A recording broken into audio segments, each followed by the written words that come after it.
Isaías capítulo 10. Entonces, es un mismo mensaje.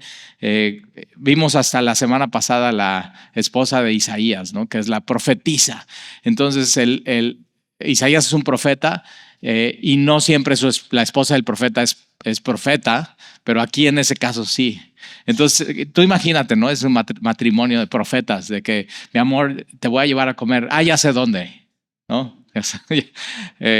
Puedes cambiar el lugar, no me gusta. Entonces imagínate eso ahí, esa mecánica entre ellos, entre Isaías y su esposa, pero aún sus hijos tienen un mensaje y el mensaje y una señal que Dios le quiere dar al rey de Judá es una virgen concebirá y esta será su nombre llamado Emmanuel, que significa Dios con nosotros. Entonces el mensaje principal de que no podemos separar, el mensaje es uno solo, es no temas. Entonces cuando viene una circunstancia difícil en tu vida, no temas, cree y entonces perseverarás porque Dios está contigo.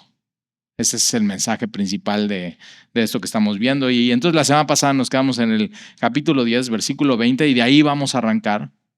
Y dice, acontecerá en aquel tiempo. Y una de las cosas que tiene Isaías es que es profecía. Pero una de las cosas que nos hemos venido encontrando en Isaías es que no solamente profetiza de lo que va a suceder en esos tiempos de Isaías, sino más allá profetiza acerca del Mesías, acerca de Jesús. Entonces Isaías es el profeta que más profetiza acerca del Mesías, por eso algunos le dicen el Evangelio según Isaías. Y ya nada más en estas sesiones que hemos visto de Isaías, desde el capítulo 1 hasta el capítulo de la semana pasada, ya cada mensaje hemos visto o nos hemos tropezado con Jesús entre verso y capítulo a capítulo. Y acuérdate, ellos lo están viendo de lejos, no con claridad como tú y yo lo tenemos, pero entonces cuando leemos eso en Isaías, admirable, consejero, Dios fuerte, Padre eterno, príncipe de paz. Y entonces claramente para ti, para mí está hablando de Mesías, está hablando de Jesús. Y hoy también vamos a ver que entre lo que vamos a estudiar hoy, y mi intención es llegar hasta el capítulo 12, o sea, de estudiar el 10, el capítulo 11 y el capítulo 12. Entonces, apúrale. Y vamos a ver si llegamos. Si no llegamos, no pasa nada. Lo vemos la siguiente semana. Pero entonces acontecerá en aquel tiempo que los que hayan quedado de Israel y los que hayan quedado de la casa de Jacob nunca más se apoyarán en el que los hirió. Entonces se apoyan en Asiria, y Asiria ya, Isaías está diciendo, en quien se apoyaron se vuelve su peor enemigo y viene contra ustedes. O sea, simplemente no le salió como pensaban, sino que se apoyarán con verdad en Jehová. Y eso es lo que sucede. Ya no vuelven a confiar en Asiria, sino ahora se apoyan en Jehová, el Santo de Israel. El remanente volverá. Acuérdate, desde el capítulo 7 estamos viendo eso. El remanente volverá. ¿A dónde? Volverá sí de la cautividad, pero no solamente de la cautividad, sino volverá a Dios. Un remanente volverá a Dios. El remanente de Jacob volverá al Dios fuerte. Entonces ahí nos quedamos la semana pasada y vamos a arrancar en el versículo 22. Porque si tu pueblo Israel fuere como las arenas del mar, y entonces nos está llevando a Abraham. Una de las cosas que hace Dios con Abraham, está en su tienda de campaña, no tiene hijos, no tiene descendencia, pero Dios le había prometido de tu simiente serán benditas todas las naciones, no solamente el pueblo de Israel, sino todas las naciones. Y no vas a poder contar cuánto pueblo va a haber. Entonces lo saca de su casa de campaña en medio del desierto y dice, ve hacia arriba y cuenta las estrellas. Entonces Dios le pone una tarea a Abraham que no se puede hacer. O sea, yo me imagino a Abraham saliendo de su tienda de campaña, voltando al cielo. No sé si alguna vez has ido y no es aquí saliendo de Semilla, voltear al cielo, no ves ni una estrella, pero si vas a un lugar donde no hay luz de ciudad, en un lugar desértico, puedes voltear al cielo y ver todas las estrellas. Y es increíble, o sea, te puedes perder y a veces puedes hasta ver la Vía Láctea. No sé si te ha pasado, y si no, te recomiendo que vayas a un lugar así de desierto y veas y te impresiones de eso. Y Dios le dice, ok, sal ahí y cuenta las estrellas. Yo me imagino a Abraham así diciendo, ok, a ver, voy a empezar aquí, 1 y 2 y 3 y 4 y 5 y 6, de pronto un cometa y ya está volteando para allá y ya se perdió.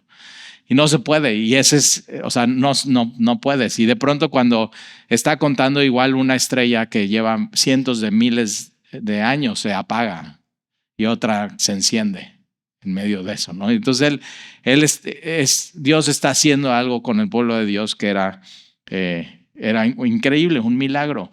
Y Abraham sin tener descendencia. Y de pronto cumple Dios su palabra, le da descendencia, le da un hijo a Isaac. Y entonces lo primero que hace Dios cuando Isaac ya es adolescente, porque como que lo imaginamos más de niño, no, pero ya es adolescente, ya entiende, y sale y va al monte, y Dios le dice, ahí vas a entregarme a tu hijo. Eso es tremendo. O sea, lo que más esperaba Abraham, Dios dice, ok, eso dámelo. Y como que te pones a pensar, o sea, ¿por qué Dios me da algo y luego me lo quita? ¿Por qué? Y era una prueba y estaba Dios ya sabía lo que había en Abraham, pero Abraham no sabía todavía lo que había en Abraham. Y entonces él le dice a su hijo está, papá, ¿dónde vamos? No sé si alguna vez has salido de viaje con tu hijo y está, ¿cuánto falta? ¿Dónde vamos? Dime, ¿no? Y le dice, vamos a subir a ese monte y adoraremos. Es la primera vez en la Biblia que se menciona la palabra adoración. Y la adoración es unida entonces con obediencia a Dios, aun cuando no entiendas por qué te lo está pidiendo. Y entonces Abraham sube y le dice a sus criados, regresaremos. O sea, él está seguro, porque si Dios me dio la promesa de que de mi descendencia serán benditas todas las naciones, este jovencito es mi descendencia y no puede morir aquí en este monte. O sea, él está yendo más allá de lo que Dios le está pidiendo, está uniendo los puntos, y es una de las cosas que tú y yo tenemos que aprender a hacer con la Biblia, o sea, unir los puntos de la Biblia con el Antiguo Testamento, con el Nuevo Testamento, pero no solamente eso, sino con nuestra vida. O sea, cómo esto que Dios me está hablando, uno los puntos para aplicarlo a mi vida, y ahí es donde se vuelve interesante cómo vas a aplicar la Biblia a tu vida, y eso y necesitas sabiduría. Y entonces Santiago dice, si alguien tiene falta de sabiduría, ¿qué tienes que hacer? Pídela a Dios. Y entonces Dios, ¿qué va a hacer? Te la va a dar. Entonces eso es lo que necesitamos hacer en nuestra vida, y de pronto te caen unos 20 y dices, órale. Y Dios lo que le está enseñando a su pueblo es no apoyarse en Asiria, sino apoyarse 100% en Dios. ¿Y a poco no cuesta trabajo? O sea, cuesta trabajo. Cuando viene una prueba en nuestra vida, piensas, ¿no? O sea, una de las cosas que yo hago, yo aparte de ser pastor, soy empresario, y no solamente soy empresario, sino soy ejecutivo, y un ejecutivo que ejecuta. Soy muy bueno en la operación y en la estrategia de negocios. Entonces, cuando hay un problema en mi oficina, mi mente es cómo lo voy a resolver. Y a veces es nuestra mente, ¿cómo voy a resolver eso? Y he aprendido eso, que a veces cuando hay una circunstancia en mi vida y yo brinco con mi mente de ejecutivo, mi primera opción no es, porque ya es mi opción, es mi solución, y no estoy confiando en Dios. Y eso es de pronto lo que tenemos que aprender a hacer en nuestras vidas. Por eso en el cristianismo, tu peor peligro es ser exitoso en lo que haces en tu vida y pensar que no necesitas a Dios. Y ahí es donde está tu mayor debilidad y donde más tienes que tener cuidado en tu vida. Porque una persona exitosa sin Dios en su vida es el peor fracaso que hay en el mundo y en la vida. Jesús mismo lo dice. ¿De qué sirve ganar el mundo? ¿No? Los mundos, si pierdes tu alma. Pues de nada sirve eso. Y entonces, versículo 21, el remanente volverá, el remanente de Jacob volverá al Dios fuerte, porque el remanente volverá al Dios fuerte, porque si tu pueblo Israel fuere como las arenas del mar, el remanente de él volverá. La destrucción acordada, entonces hay una destrucción, y va a venir a Siria por no confiar en Dios, y esa destrucción está ya acordada, está ya decretada. ¿Por quién? Por Dios. O sea, Dios simplemente lo iba a hacer para darles una lección al pueblo de Israel, un poco de disciplina para ellos, ¿Para qué? Para que no vuelvan a poner su esperanza en Siria. Entonces la destrucción acordada rebosará justicia. Entonces la destrucción que Dios permite en ellos va a causar algo y la causa es rebosará justicia. Eso es lo que va a suceder. Y siempre cuando Dios permite algo en nuestras vidas es algo bueno, es algo justo, es algo que Él quiere hacer. Y ahorita vamos a ver esta rebosar de justicia, cómo se puede ver en medio de las circunstancias. Pero pues el Señor Jehová de los ejércitos hará consumación ya determinada en medio de la tierra. Entonces van a venir los asirios, pero va a ser un momento y va a haber un momento donde se va a terminar la destrucción. O sea, y siempre Dios, cuando tiene pruebas para nuestra vida, no es por una eternidad, es por un momento y Él ya lo decretó, Él ya lo acordó y ya está determinado en medio de la tierra. Por tanto, el Señor, Jehová de los ejércitos, dice así: pueblo mío, morador de Sión, no temas de Asiria. Entonces, ahí está otra vez, no temas. No temas a pesar que vienen y vienen con poder de destrucción. Era uno de los imperios más importantes y de los ejércitos. Y Asiria, cuando llegaba, venía a destruir. Eso es lo que hacía. Y Dios dice a su pueblo: ok, a pesar de que esto va a pasar, no temas de Asiria. Con vara te herirá. Entonces sí va a herirte y contra ti alzará su palo. Entonces, ¿qué está diciendo Dios? Va a doler. Va a doler, pero confía. No temas. O sea, tiene un propósito eso para el pueblo de Dios. Entonces, con vara te herirá y contra ti alzará su palo, a la manera de Egipto, mas de aquí a muy poco tiempo se acabará mi furor y mi enojo. Entonces va a haber un momento donde se acaba. Ahora, esto se cristaliza en el momento ¿en qué momento se acaba el furor y el enojo de Dios? Con la venida del Mesías y lo que vimos el domingo en la cruz del Calvario. Todo el enojo y todo el furor de Dios cae sobre Jesús. Y entonces cuando tú crees en Jesús como tu Señor y tu Salvador, Él es tu sustituto y ya no cae sobre ti lo que mereces, que es el enojo y el furor de Dios, sino ya cae sobre Él y Él te justifica. Y esta palabra justificación es que te hace justo. ¿Justo cómo? Justo como si nunca hubieras pecado, porque te perdona de todos tus pecados. Pero va más allá. No nada más es justo como si no hubieras pecado, sino justo como si hubieras vivido la vida que vivió Jesús. Entonces ve los evangelios. Ve cómo Jesús trataba a las personas de manera personal, con mucha misericordia, con mucha bondad, con mucha clemencia. Cuando Él está viendo a las personas en Galilea y así ve la multitud, los líderes religiosos venían un problema y cuando Jesús ve a la multitud, dice que tiene compasión de ellos porque están como ovejas sin pastor. ¿Y qué hace? Les empieza a pastorear. ¿Quién como ese hombre? ¿Quién como Jesús? Y de pronto dices, ok, si yo tomé tu lugar en la cruz y conmigo moriste, entonces tú tomaste mi lugar en mi vida y estás viviendo tu vida como si fuera mi vida. Esa es la justificación. Yo cada vez que pienso en eso digo, órale, qué increíble, porque ya con que Dios nos perdonara, lo que vimos en Isaías al principio, nuestra alma queda más blanca que la nieve. No hay más, o sea, ¿por qué decir más blanco que el blanco? Porque eso es lo que hace Dios con nosotros. O sea, nos perdona por completo y no deja ninguna mancha en nuestro expediente. O sea, perdonado, redimido, justificado por completo, adoptado, te vuelves hijo de Dios. Y eso es y cuando yo escucho eso digo, qué increíble. Y a veces no nos las creemos, ¿verdad? Ese es el problema del cristiano. Entonces, constantemente tenemos que estar recordando eso. Acuérdate quién eres, perdonado. Y a veces te tienes que decir, soy perdonado. ¿Quién soy? Muchos de los problemas del cristiano es su identidad. ¿Quién eres? Y ahí estás peleando con tu identidad. ¿Quién eres? Soy hijo de Dios. Ya soy perdonado, ya soy redimido, ya soy adoptado hijo suyo. Dices, eso de adoptado se oye feo. Una de las cosas que yo platico, ¿no? Es que a mi hermana la molestábamos, le decía, eres adoptada.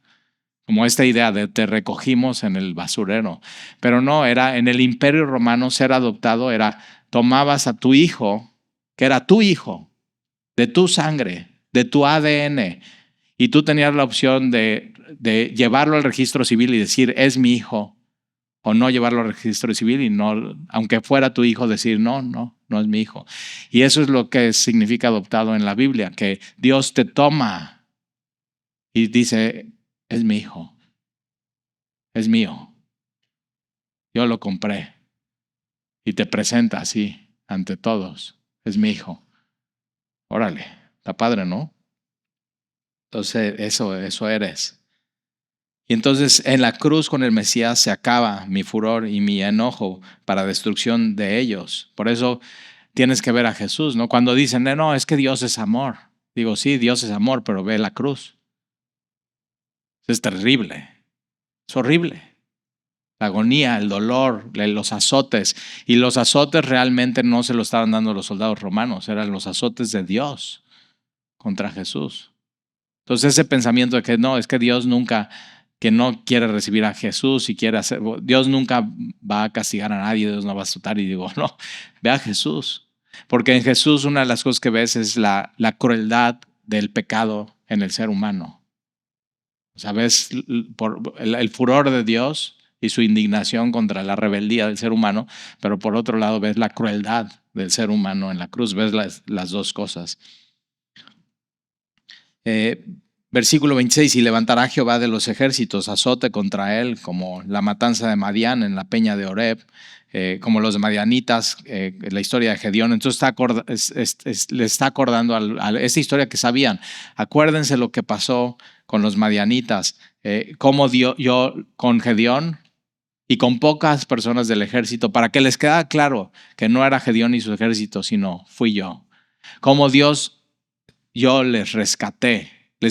Acuérdense cómo yo les rescaté en la peña de Oreb, y alzará su vara sobre el mar, como lo hizo por la vía de Egipto. Eso es Moisés.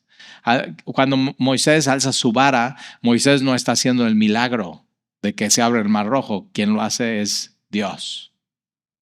Y dice, acuérdense con Gedeón, como yo lo rescaté. Acuérdense con Moisés, como él cuando levantó la vara, yo abrí el mar rojo y yo lo rescaté de esa situación que no tenía salida. Dios permite a veces en nuestra vida cosas que no tienen salida para que nos demos cuenta que Él es el que nos rescata. Y entonces Él está diciendo, acuérdense cómo yo lo hice, vean cómo yo lo voy a hacer y vean cómo yo lo haré. Y otra vez está apuntando al Mesías, está apuntando a Jesús. Y acontecerá en aquel tiempo que su carga será quitada de tu hombro y su yugo. Está hablando ahora de Asiria. Una de las cosas que tiene profecía es un reto, porque entonces dices, ¿ahora de qué está hablando? ¿De allá? ¿Del futuro? ¿Del presente o del pasado? ¿No? Y ese es el reto de la profecía, pero pues es muy divertido. Y entonces aquí está hablando de Asiria, que en ellos que confían llegan y son los opresores y les cobran impuestos y ponen un yugo sobre ellos. Y entonces aquí viene junto con eso una promesa.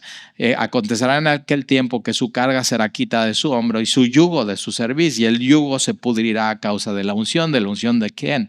De Dios. Y la unción en el Nuevo Testamento es un símbolo del Espíritu Santo.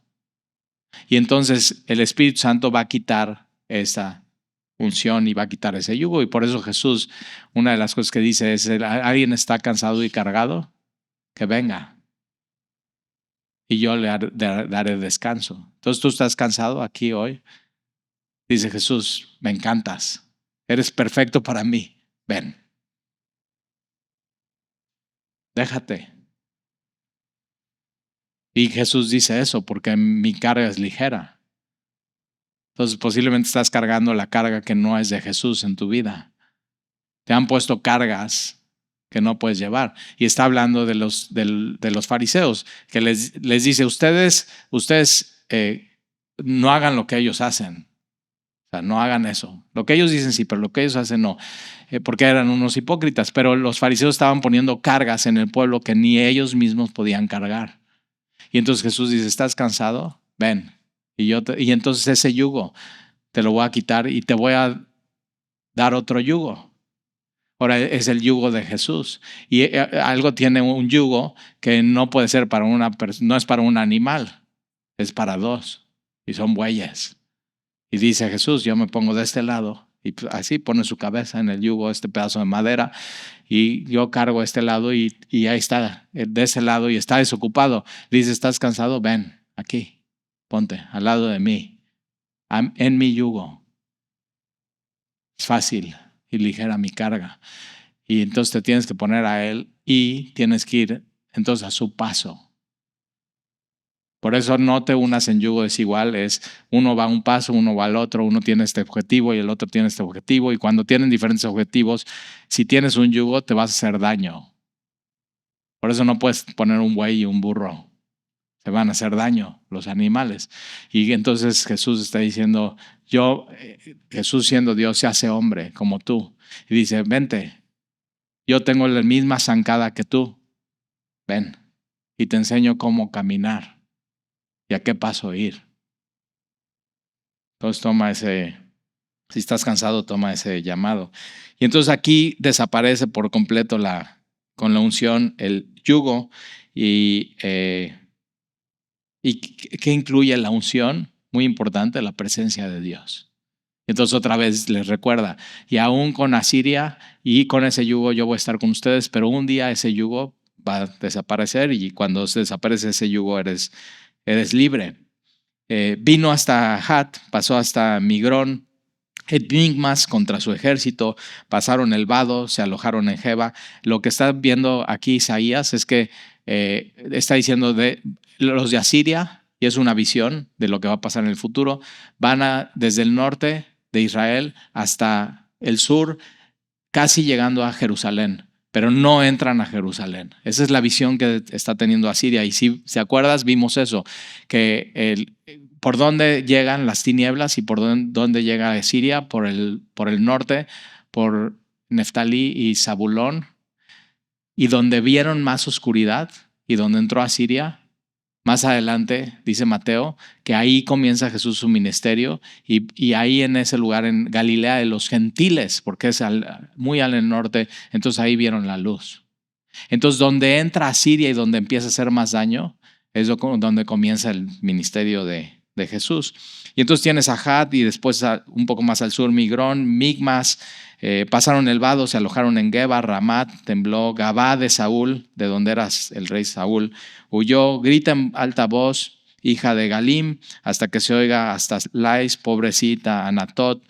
Magmela se alborotó, los moradores de Jebín huyeron. Aún vendrá día cuando reposará en Nob y alzará su mano al monte de la hija de Sión. Y entonces hasta ahí llegan, hasta Nob, que es en la frontera de Jerusalén, al collado de Jerusalén. Y he aquí el Señor, Jehová de los ejércitos. Ahí cuando llegan y están a punto de atacar Jerusalén, Dios los frena. Entonces la destrucción que Dios permite tiene un límite y Dios no los deja llegar hasta Jerusalén. Y entonces ahí el Señor a Asiria, Jehová de los ejércitos, desgajará el ramaje con violencia, los árboles de gran altura serán cortados. Acuérdate, eso era Asiria, eran árboles de gran altura, eran completamente altivos y orgullosos, y los altos serán humillados, y cortará con hierro la espesura del bosque, y el Líbano, que es Asiria, caerá con estruendo. Y Dios es experto en hacer esto. Va a desgajar aquel que es altivo y orgulloso, va a cortar lo que tiene que cortar. A los altos es experto en humillar. ¿Nunca te ha humillado Dios? No te hagas. Y David dice, bueno, me fue ser humillado por Dios. Me hizo bien ser humillado. Entonces Dios a veces permite cosas en tu vida para humillarte. Cuando dice, no, Tali, yo lo único que estoy orgulloso es que soy muy humilde. Y Dios es experto en cortar cosas de tu vida que no te funcionan. Entonces aquí Dios desgaja, corta, humilla y de pronto tira por completo a Siria. Ahora sí, capítulo 11. Es versículo 1. Te tiene que encantar el versículo 1. Pero ¿de dónde viene? Muy importante, tienes que ver el contexto. Entonces viene a Siria y destruye todo, casi llegando a Jerusalén. Dios no los permite, detiene la destrucción y desgaja, corta Y está hablando de árboles, está hablando de troncos, está hablando de estos bosques del Líbano y de la espesura. Y cuando todo queda así, en ruinas y parece que no hay vida, esto sucede. Versículo 1. Saldrá una vara del tronco que parece que está muerto. Y así parecía que ya estaba el pueblo de Dios, muerto y sin vida y sin esperanza. Pero Dios no podía dejarlo así porque Dios había hecho una promesa a Abraham. De tus simientes serán benditas todas las tierras. Y una promesa a David, de tu linaje. Y ¿te acuerdas? David le quería construir el templo a Dios. Y dice, David, tú no me vas a construir a mí, yo te voy a construir a ti. Ah, caray. ¿Cómo está eso? Sí, un linaje. No un lugar, no una casa, sino una casa eterna. Y entonces del linaje de David te está diciendo, vendrá el Mesías. Entonces Abraham y toma la promesa a Isaac, Isaac toma la promesa a Jacob, Jacob tiene ese encuentro con Dios, ¿te acuerdas? Y pelean.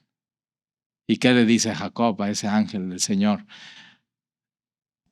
Hasta que no me bendigas, no te suelto. Y ahí están luchando hasta el alba, hasta el amanecer. De pronto en tu vida tienes que empezar a hacer eso. Así, Señor, hoy, hasta que no me bendigas, no me duermo. Y ponerte rodillas y buscar a Dios en tu vida. Y ahí está peleando él con Dios y le cambia el nombre y dice, ya no te vas a llamar Jacob, te vas a llamar Israel. Y lo hace esa gran nación y cumple la promesa de su padre de la fe, Abraham, cuando no había ni siquiera circuncisión, no había los mandamientos, no había nada. Simplemente fue, te prometo eso, Abraham. Y el pacto abrámico fue unilateral. Cuando están haciendo el pacto, Abraham con Dios, una de las cosas que hacían para hacer un pacto era ponían animales y los cortaban en dos y ponían uno de este lado, eso lo puedes ver en Génesis, y entonces caminaban los dos haciendo el pacto y con eso decían, quien rompa el pacto que le pase esto de los animales. Órale, eso sí está tremendo, ¿verdad? Es como un contrato así ante notario de que si no cumples eso, pues mueres, te cortamos a la mitad. ¿Y qué es lo que sucede? Que Abraham cae en un sueño, pero sí puede ver y de pronto ve una antorcha caminando entre los sacrificios, entre los animales. Así está caminando y caminando. ¿Quién está caminando en medio de los animales y está diciendo yo voy a cumplir? Dios, y Abraham no puede ni caminar. Es unilateral el pacto. Eso es increíble. Abraham nada más está así viendo y está en primera fila disfrutando lo que hace Dios. Entonces Abraham, Isaac, Jacob, Israel, y después vienen, como sabes, ¿no? Los jueces de Israel, y después vienen los reyes, y después viene David, y después viene Salomón, y así se pasan la estafeta uno tras otro, y eso pasa esto en Isaías, y de pronto cuando ya parece que todo está perdido, alguna vez en tu vida así dices, ya parece que todo está perdido. Y cuando parece que todo está perdido, sale una vara del tronco de Isaí y no dice David. Dice, no es el rey David, sino Isaí, que es el papá de David. Entonces, mucha más humildad que no de David, sino de Isaí. Sale esta vara del tronco de Isaí, un vástago. Así, un brotecito, de pronto en medio de todo muerto, un brotecito de vida, de algo que parecía seco y muerto, de pronto vida, y retoñará de sus raíces y reposará sobre él, singular, él, masculino, Mesías.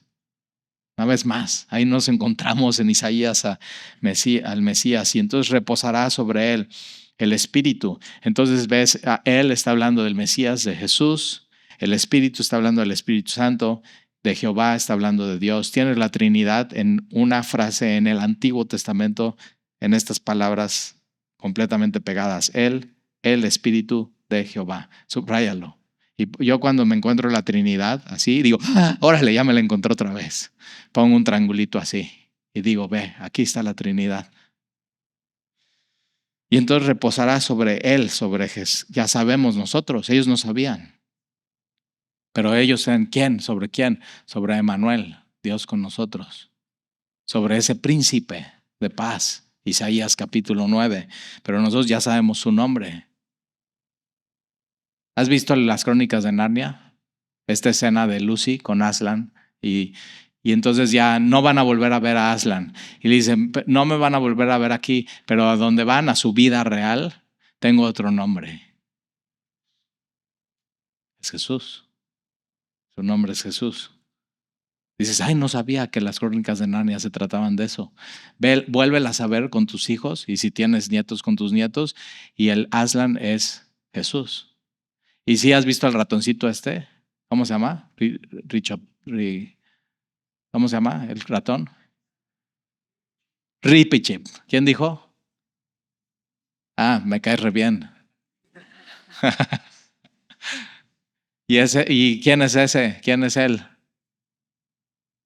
Pablo. ¿Quién dijo Pablo? Pablo. Tienes una escena que está Aslan y es ya como la eternidad, tienes el mar atrás.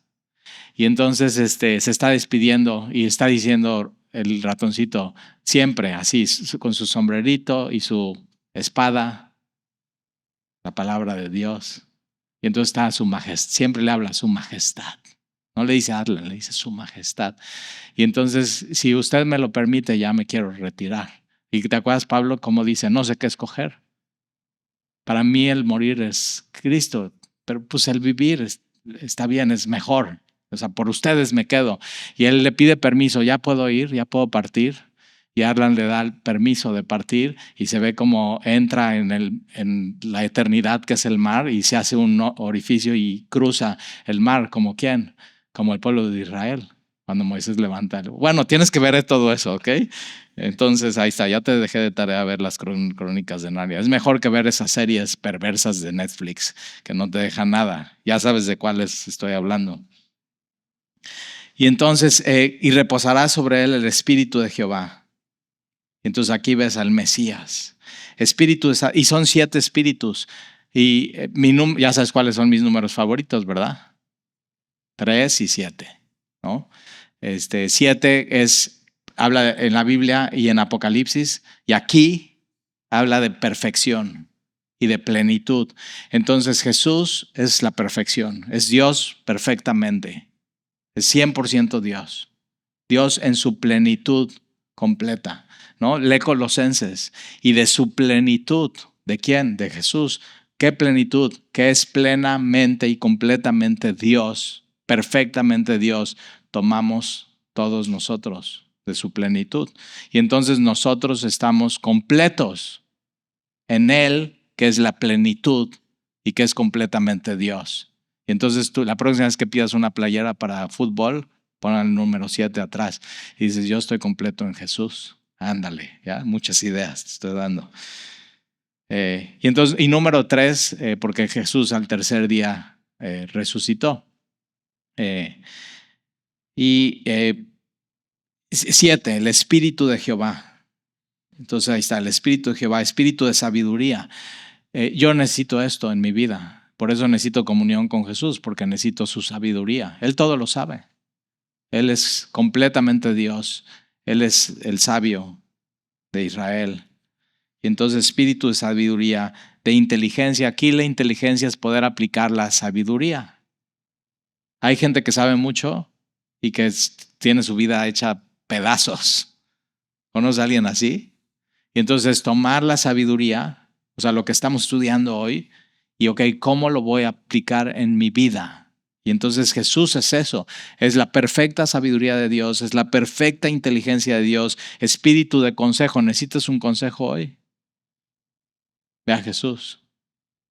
Él es el admirable, Isaías 9, consejero.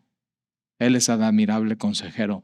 Entonces busca de Él el consejo, lo que tú necesitas y Él te lo va a dar. Busca su consejo. Espíritu de poder. ¿Quién no necesita ese? ¿Para qué? ¿Poder para qué? Para no pecar. ¿Qué te parece eso? Estás atorado con un pecado en tu vida y no puedo, es que no puedo. Ok, necesitas convivir con Él que tiene el espíritu completo de poder, que es todopoderoso, el espíritu de conocimiento y de temor de Jehová. Y todo esto, los 7 espíritus, y otra vez el número 7 es muy, muy importante. Son 7 aspectos de Dios o 7 aspectos del Espíritu Santo. Anota esto si tomas nota. Apocalipsis 1:4 está hablando de las 7 iglesias de Asia, pero está hablando de los 7 espíritus delante del trono. Apocalipsis 3:1, Jesús le dice a la iglesia de Sardis, Dios tiene las 7 estrellas. Ahora, ¿en dónde tiene las 7 estrellas? En su mano. Y los 7 espíritus.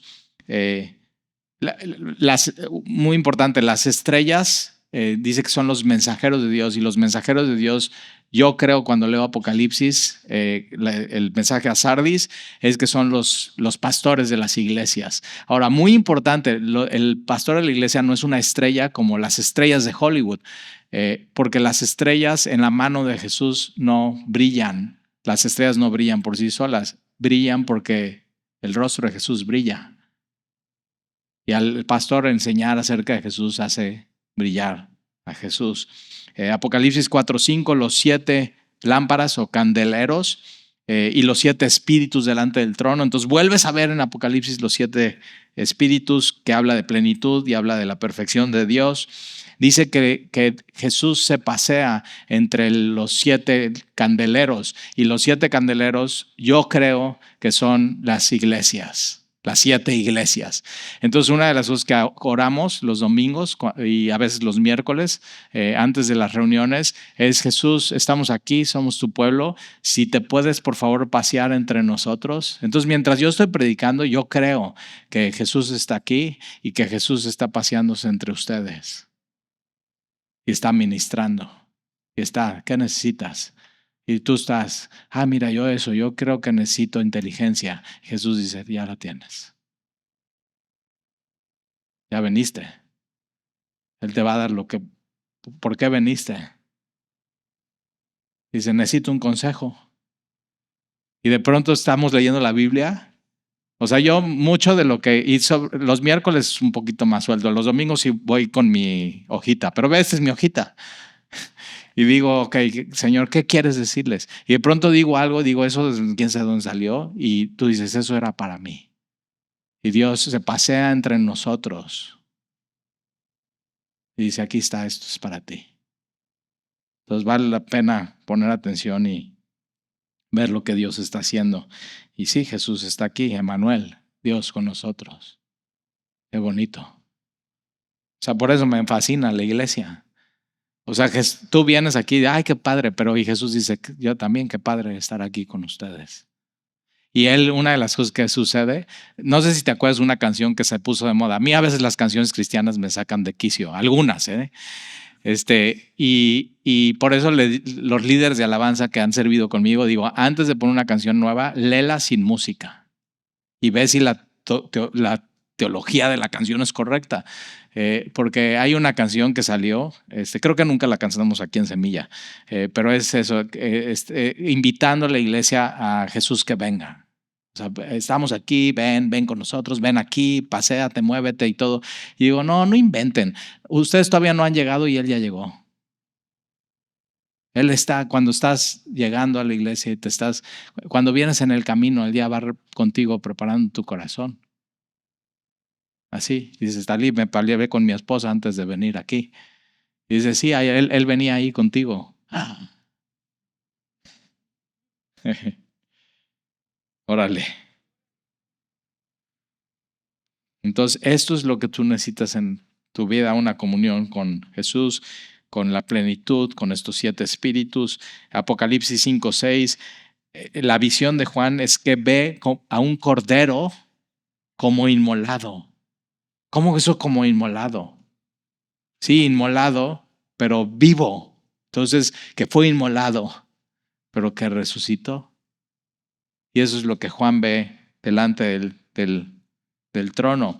¿Y qué tiene este cordero como inmolado, pero vivo? 7 cuernos. Dices, ahora sí ya se está poniendo tenebroso. Cuernos en la Biblia es poder. Entonces, ¿necesitas eso en tu vida? Espíritu de poder lo tiene Jesús. Y los 7 cuernos son 7, el número de la plenitud y perfección. La plenitud del poder que tú necesitas está en Jesús, en ese cordero que fue inmolado. ¿Por quién? Por ti. Y si Jesús ya murió por ti, ¿cómo no te va a dar el poder que necesitas para vivir? ¿O qué? ¿Muere por ti y ya te abandona?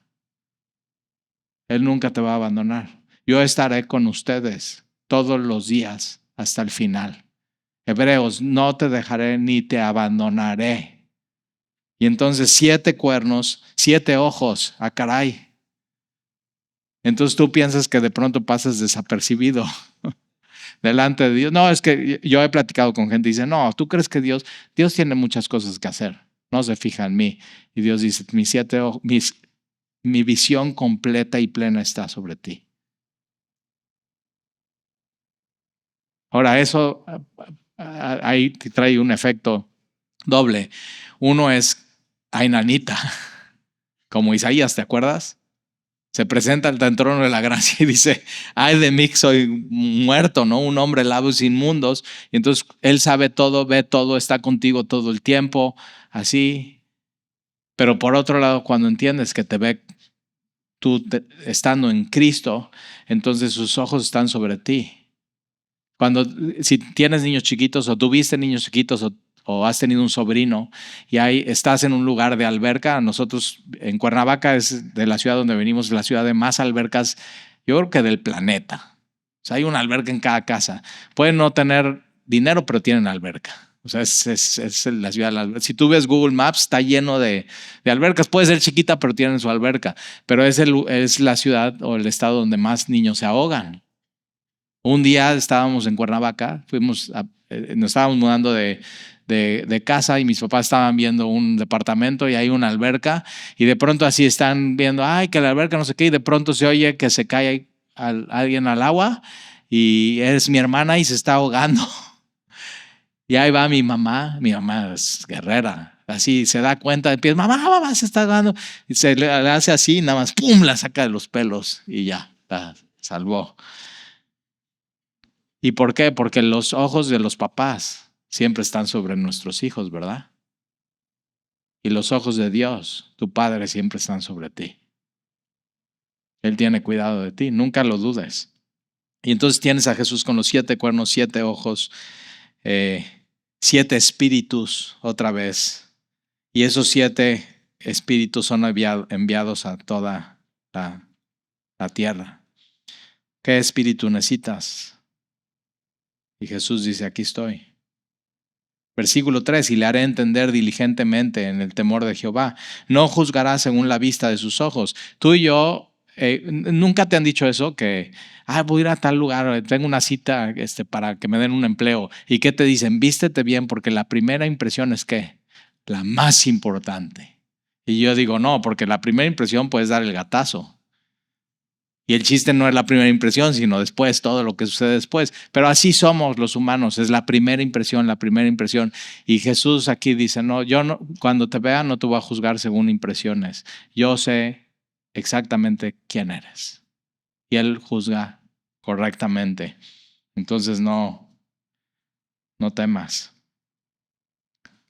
Y no juzgará según la vista de sus ojos, ni irá o juzgará por lo que oigan sus oídos, sino de la tierra, sino que juzgará con justicia a los pobres y arguirá con equidad por los mansos de la tierra, y herirá la tierra con la vara de su boca, y con el espíritu de sus labios matará al impío. Eso es algo que va a suceder, y será la justicia cinto de sus lomos, y la fidelidad. Este es Jesús, justicia y fidelidad. Yo necesito un Dios así y un Salvador así en mi vida. Morará el lobo. Ahora, versículo 6 habla de lo que ya vimos en el capítulo 2, de este momento de paz global. ¿Te acuerdas ese ejemplo de las Miss Universo? De que, ¿y tú cuál es tu sueño? De paz mundial. ¿no? Paz mundial, paz mundial. Y es como que un deseo. O sea, ¿por qué guerras? ¿Y por qué Gaza? ¿Y por qué y Estados Unidos y Rusia y todo lo que está pasando? Siempre desde la Segunda Guerra Mundial hasta hoy no ha parado de haber una guerra en el mundo. Y como que es un anhelo del ser humano, paz mundial. Paz mundial. ¿Por qué es ese anhelo? Y en casi todos, porque viene de un anhelo externo, no de nosotros, sino es algo que Dios puso en nosotros. Y es lo que se llama el reino de los 1000 años. El reino de los 1000 años, Isaías lo profetiza, Pablo lo explica en Romanos 8, la creación gime. Entonces la creación está gimiendo para eso que viene. Y después en Apocalipsis capítulo 20, Juan le pone un tiempo y un espacio. ¿Y qué es lo que sucede? Ahora, el tema de los 1000 años te puedes meter y ver y estudiar y todo, pero hay bien poquita información. Y yo creo que es lo que Dios quiere que sepamos, que va a haber un momento donde va a haber un periodo de 1000 años, donde Él va a venir a reinar y va a haber paz mundial, no porque los hombres quieran paz, sino porque Él va a juzgar por su presencia y va a ser en la tierra, y vamos a venir a reinar con Él, su iglesia. Eso digo, ¿cómo va a ser? Y no sabemos mucho, o sea, no, pero, estos versículos, o sea, si me instalé ¿es literal o no es literal? No sé. Pero son hermosos, es poético. Mira lo que dice. Morará el lobo con el cordero. ¿Cuándo vas a ver un lobo con un cordero? Nunca. ¿Qué pasa si pones un lobo con un cordero? O sea, el lobo lo que está viendo es barbacoa, ¿no? De cordero. O sea, un taco enorme, delicioso. Por eso, y hay cuadros de esto, ¿no? Que está está el lobo con el cordero y el leopardo con el cabrito. Y la cuna del cabrito es Monterrey. Alguien de aquí es de Monterrey y vas y yo siempre digo, vamos a comer cabrito. Pero no vayas al rey del cabrito, ¿eh? Esa es una trampa de turistas. Tienes que ir con uno de Monterrey y decir, llévame uno bueno de cabrito. Entonces ya te advertí. Y entonces el leopardo con el cabrito se acostarán, el becerro y el león. No inventes, ¿cuándo vas a ver un becerro y un león juntos? Y la bestia doméstica andarán juntos. Nosotros tenemos un perrito, lo cuidamos todo el tiempo y nunca lo dejaríamos estar solo en la calle porque no va a llegar una bestia ahí del campo y se lo coma.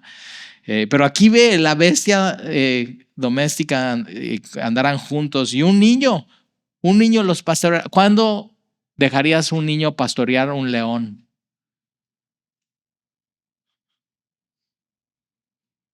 O un leopardo o un lobo. Pero esto va a suceder. O sea, la vaca y la osa pasearán, los osos, ¿no? Y sobre todo las mujeres osas. Y más si tienen a sus hijos al lado, son sumamente, o sea, ves los videos en YouTube y da miedo. Y se paran y hacen. Entonces, pero ahí van a estar juntas. Y sus crías se echarán juntas, ve, las crías ahí está con la osa también. Y el león como el buey comerán paja. Órale. Y el niño de pecho, ¿alguien tiene un hijo de pecho aquí? Jugará, bueno, no, sí, ay, mira, ahí en unos en Cunero. A ver, vamos a preguntarles a los del Cunero si van a dejar a su hijo jugar sobre la cueva del áspid, o sea, de la serpiente, del áspid. Y el recién destetado extenderá su mano sobre la caverna de la víbora, ahí está la serpiente. No hará mal ni dañará en todo mi santo monte, porque la tierra, y esto es, o sea, va a haber paz mundial. Acuérdate que vimos que Isaías está cruzando la calle de la ONU del lado izquierdo. O sea, si vas a Nueva York y te dan la visa y el ICE no te agarra, ¿no? Estos cuates están muy agresivos. Yo digo, no, ¿quién quiere ir a Estados Unidos? O sea, sáquense a volar. O sea, hay mejores lugares. Ve a México. ¿Ya fuiste a Oaxaca? Tienes que ir a Oaxaca. Si no has ido a Oaxaca, tienes que conocer los lugares de México que son hermosos. Es más, vete aquí cerquita, a Coatepec, a Jico, y no tienes que ir tan lejos ahí con con los güeros. ¿Y por qué va a ser esto? Porque la tierra será llena del conocimiento de Jehová. Esto es el reino milenario. Todo mundo va a conocer quién es el Dios de la Biblia. Qué hermoso. Nos van a quitar el trabajo a los pastores. Como las aguas cubren el mar, toda etnia, no importa de qué contexto ni de qué religión sea, van a conocer quién es Dios. Y acontecerá en aquel tiempo que la raíz de Isaí, la cual estará puesta por pendón a los pueblos. Entonces pendón es esta bandera. Vimos en Isaías 5 que hay un pendón, pero es para juzgar.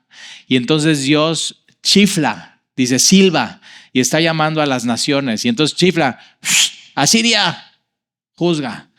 Egipto juzga, los filisteos juzguen, Babilonia juzga. Y aquí no, aquí este pendón es para los pueblos y será buscada por las gentes. Y esta palabra en el original, gentes, es gentiles.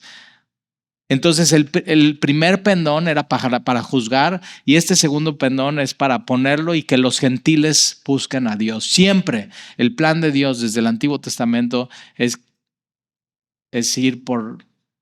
Y de tu simiente serán benditas todas las naciones. Y aquí estamos.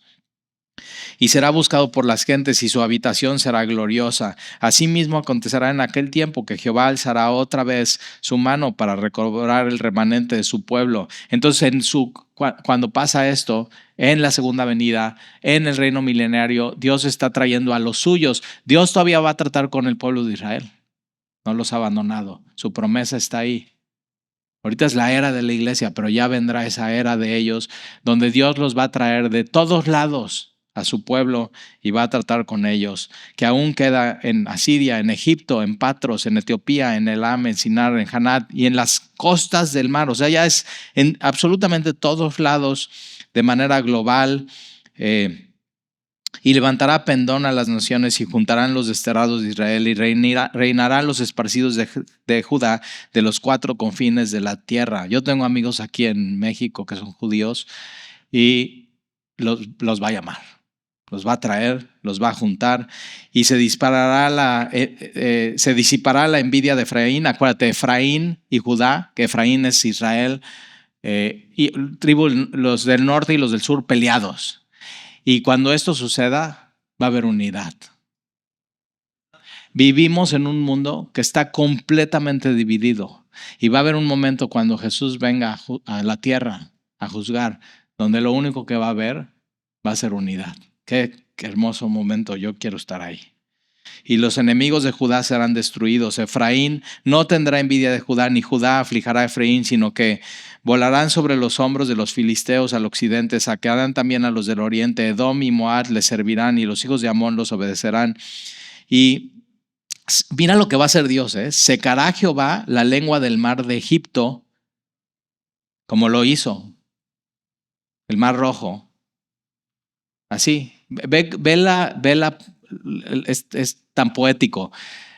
Levanta su vara Moisés y se abre el mar por completo. Aquí lo que está diciendo es que secó por un momento Dios la lengua del mar de Egipto y levantará su mano con el poder de su espíritu no sobre el mar, sino sobre un río, y lo herirá en sus 7 brazos y hará que pasen por él con sandalias. Eso es su cumplimiento, es Apocalipsis 16:12. Velo a ver, te lo dejo de tarea. Es increíble. Eso dice Apocalipsis 16:12 que va a suceder más adelante. Y habrá camino para el remanente de su pueblo en el que quedó de Asiria, de la manera que lo hubo para Israel el día que subió de la tierra de Egipto. Y ya si llegamos al capítulo 12 y ve qué bendición, está bien cortito, tiene 6 versículos. Les dije que íbamos a terminar. Entonces, al ver todo esto, porque dices, el reino de 1000 años, o sea, Asiria, esta destrucción que viene, esta visión de Isaías, como Asiria viene desde el norte, llega hasta el sur y apenas llega a Jerusalén, y dices, eso es pasado y eso es futuro, el reino de 1000 años. ¿Qué onda hoy? Acuérdate, espíritu de sabiduría, de conocimiento y de inteligencia. Es cómo agarramos lo que vimos hoy y lo aplicamos a nuestra vida. ¿Cómo lo hacemos? Y entonces al ver esto, versículo 1, en aquel día dirás, cantaré a ti, oh Jehová. Todo esto nos tiene que llevar a alabar a Dios. Si no, nos sirve. La teología no te tiene que envanecer. O sea, sé mucho del reino milenario. Yo ahorita te explico, Tali, ¿qué es eso? Eso que Isaías profetizó, eso que Pablo explicó y eso que pasa en Apocalipsis 20. Pero es eso, no, nos tiene que llevar a adorar a Dios, a entregar nuestra vida a Él, a no confiar nunca en los asirios y a poner nuestra esperanza y nuestra confianza en Él. Entonces cantaré a ti, oh Jehová, pues aunque te enojaste contra mí, tu indignación se apartó. ¿Cuándo sucede esto? En la cruz. Por eso la cruz es tan importante en la vida del cristiano, porque cuando recuerdas lo que Jesús hizo en la cruz, eso te lleva a alabar a Dios. Y se apartó. ¿Y qué trae la cruz? Y me has consolado. Qué bueno, qué bueno. Y me has consolado. Y he aquí Dios es salvación mía. ¿Puedes decir esto? Dios es salvación mía. Me aseguraré y no temeré. Ahí está otra vez. Número 1, no temas. Número 2, cree.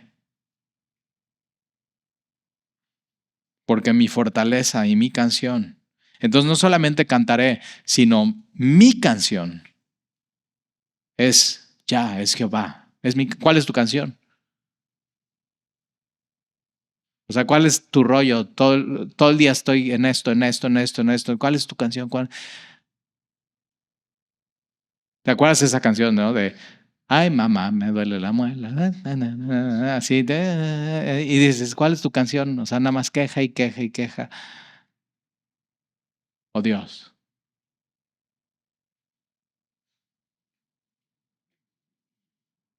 ¿Cuál es tu canción? Mi canción es Jehová, quien ha sido salvación para mí, ya de manera muy personal. Versículo 3, sacaréis con gozo aguas de las fuentes de la salvación, inagotables, porque fíjate, es aguas, no agua, aguas, fuentes, plural. Ellos entendían, porque en el desierto agua es vida. En el desierto no tienes agua y mueres. Y tenían que racionar el agua, porque si no se acababa. Y Dios dice, no, aquí es ilimitada. ¿Cuánto quieres? No solamente hay aguas, sino hay fuentes. ¿Cuánta quieres? Ahora hay algo que tienes que hacer tú. El agua es de Dios. Las fuentes son de Dios. Es más, Él te pone la cubeta y te pone la cuerda para que bajes a la fuente con el agua. Pero hay algo que tú y yo tenemos que hacer, y dice el versículo 3, tienes que sacarla. Tienes que sacarla.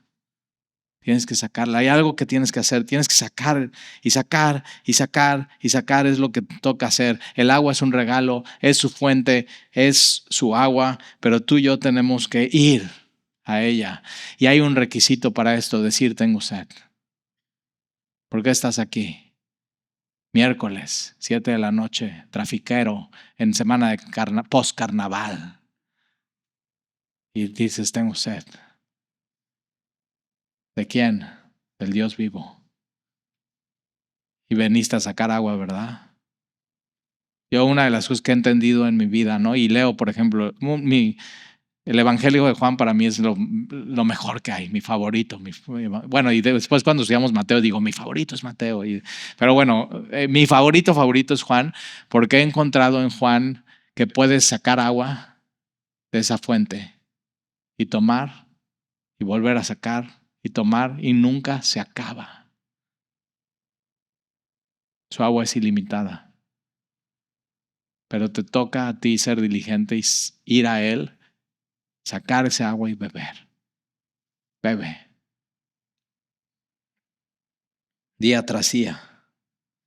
Por eso cuando te sientes así seco espiritual, es que no has sacado. No has ido. Ya está ahí. Él es la fuente, Jesús mismo, de agua viva. Pues bebe. Sería necio tener sed y no beber, ¿verdad? Así que llegues así muriéndote de calor del calor de Veracruz. Bueno, ahorita no hace calor. Ya se te olvidó el calor, ¿verdad? Ya viene mayo, está vuelta de la esquina.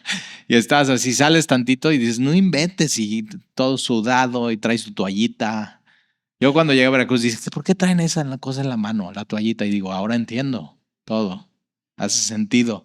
Y pierdes líquido y todo, y llegas a una oficina y hay un agua fría en el refrigerador y dicen, ¿quieres? Y tú estás, no, gracias, estoy bien.